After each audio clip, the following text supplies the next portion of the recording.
Hey guys, welcome to today's live stream. Again, we're here at the 29th Book Fair here in Hong Kong. Got a special guest next to me. His name is Henry. He runs and operates Henry Visions. He does some documentary footage, does some documentary film work, as well as does short clips, videos specifically around travel. And we've got him here today to have a bit of a chat with me. So, Henry, thanks for coming by, man. Yeah, thanks for coming by. Thanks for inviting me. Yeah, my pleasure, my pleasure. Yeah. So, as I understand it, you do video work as well. Yeah. I do video work as well. Yeah. Let's talk a bit about the things that you do and the things that you're interested in. Yeah, actually, I run my own Facebook channels called Henry Visions, and currently I'm working on the project called Wonder Hong Kong. Basically, is travel videos about Hong Kong at different places in Hong Kong. Right. And I want to promote Hong Kong as a travel destination right, okay.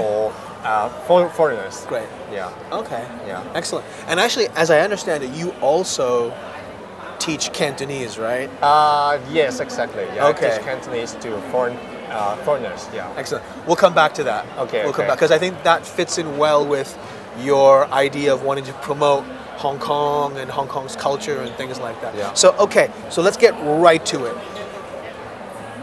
See if you can name me 3 particular locations in Hong Kong that you find are perhaps either underappreciated or aren't really celebrated as much as it should as a place of tourism. Yeah, I would say the first place where I have in mind is Graham Street Market. Graham Street. Graham Street is in Central. Central Sheung Wan. They said they are going to demolish it in maybe 2-3 years, but I think this place this market has been there for over 100 years, and people often neglect the fact that this street market is like it's like in our culture, in our history, and we shouldn't demolish it just like this. And I want people to know that we still have this kind of street market in Hong Kong, and we don't only have supermarket, but also have street market which have more taste and more humanity in it.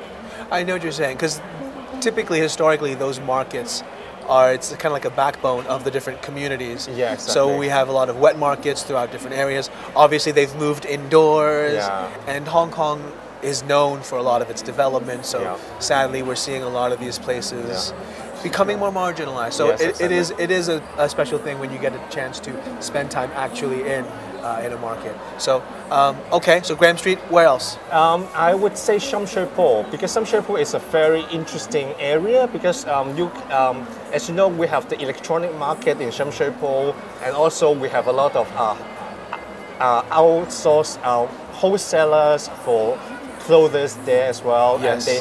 And they're full of historical buildings from the 30s, 40s, 50s. So if you're architecture lovers, then you definitely want to visit this place. Sure. And they still have this vintage taste of life and neighborhood there.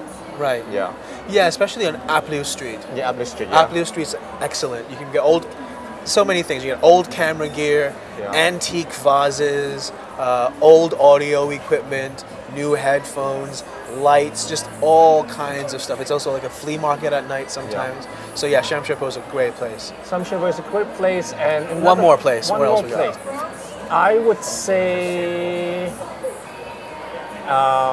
So we've got Graham Street. We have in Central Sheung Wan. We've got Zhongshan Pole on Kowloon side. And I would say another place we often neglect is Mai Po. This is like the bird area. Sanctuary. We actually did an episode of Seeing Sights at the Mai Po Marshes. So definitely, if you haven't already, go to videoenglish.com, check it out, or check it out on our platform as well.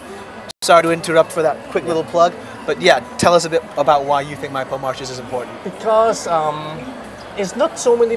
You don't have so many cities or places which you have the city life as well as a sanctuary, and you don't have many cities that have a bird sanctuary as well. So I think we're quite lucky to have both the city life, urban life, as well as the natural environment.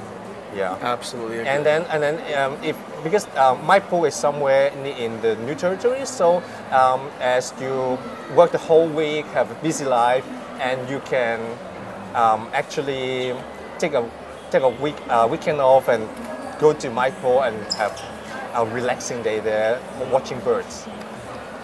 Yeah, it was a great experience. It actually changed my life personally. So I'm actually really happy you mentioned that place. And actually, we did an episode there. Yeah. So that's great. There's two other places that I'm going to mention, and I'm curious to get your take on. Yeah.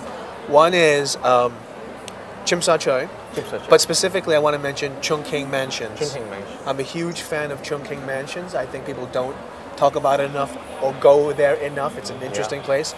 Great for food. Great for food. If you love Indian food. If you are naan lovers, curry lovers, then you definitely have to go to Chongqing Mansion. It's so the whole, literally, there's 2-3 floors which is filled with curry house, and they have the best curry in Hong Kong. So you have to try. And there are other different mess halls and places throughout the different buildings as well. And Chung King Mansions is itself quite historic. Yeah. So there's that place. Another place is Kowloon City. Kowloon City, yes. I love Kowloon City. Of course, there's the old Kowloon Walled City, which is now a park. Yes. Which is now a park. But Kowloon City itself has so many great Thai food places. Yeah. My options seem to revolve around food, I guess for obvious reasons that's happening. But I'm a huge fan of Kowloon City as well. So. And also Kowloon City is, if you still remember, it used to be the old where the old Kai Tak airport was, and there used to be a very touristic destination, because once you landed in Kai Tak, the first place you go is to go to Kowloon City to have the Thai food. Yes. And they still have a lot of Thai food restaurant which is run and owned by native Thai people. So it should be a very good tourist destination that you have to go. It's also called Little Thailand for that exact reason. So a high density of Thai population and Thai culture and cuisine out there. Okay, so listen, what else do you have coming up for you then? Coming up for me, yeah, you mean what I'm doing? Project-wise, what do you, because you're filming, you do documentary work, you do video work, you teach Cantonese, which I do want us to talk a bit about.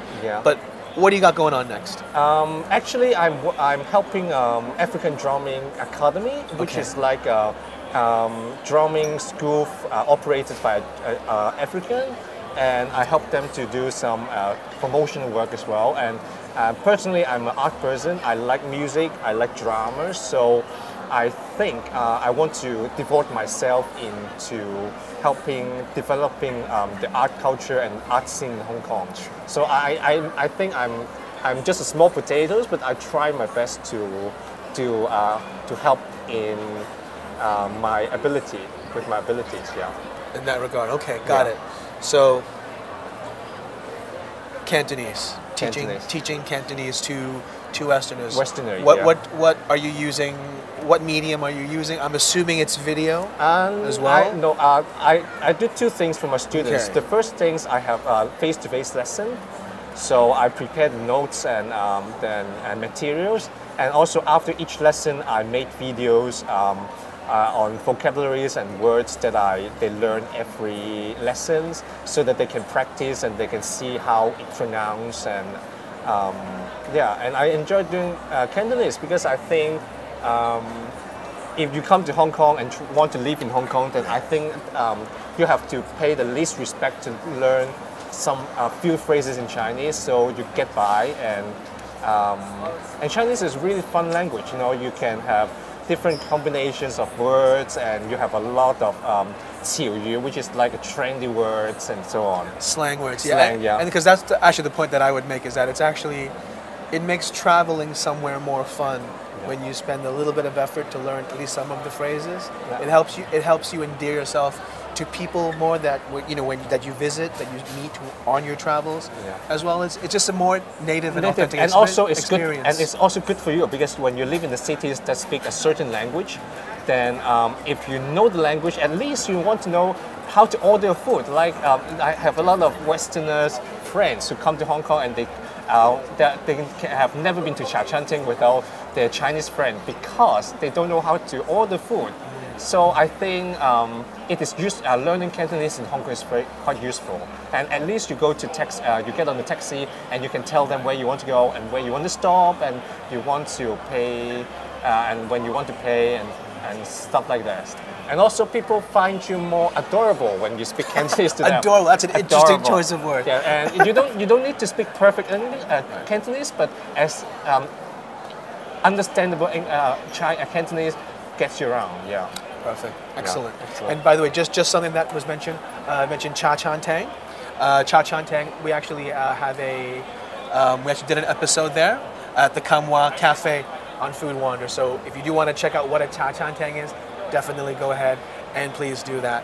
Yeah. Henry, thank you so much for your time. Thanks for dropping by here at the book fair. Yes. I hope you enjoy the rest of your day. You're going to go walk around a little bit? I'm going to walk around and get some new books for me, to have some inventory for my bookshelf. Gotcha. The ever studious Henry. Thank you very much.